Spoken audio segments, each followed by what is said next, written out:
Değerli izləyicilər, videonu bəyənib kanala abunə olun ki, hər kəs son xəbərlərdən anında məlumatlansın. Muğam ifaçısı Mirələm Mirələmovun ailəsində xoş gün olub. Xəbər verilir ki, xanəndə oğullarına kiçik toy mərasimi keçirib. Məclis bu zonada baş tutub. Müğənninin xoş gününə bir çox sənət nümayəndələri qatılıblar.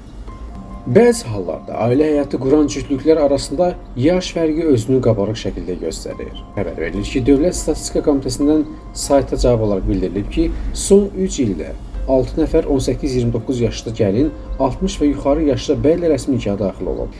Qeyd edək ki, 2024-cü ildə rəsmi nikaha daxil olan kişilərin orta yaşı 30 və üzəri, qadınların isə 25 və üzəri olub.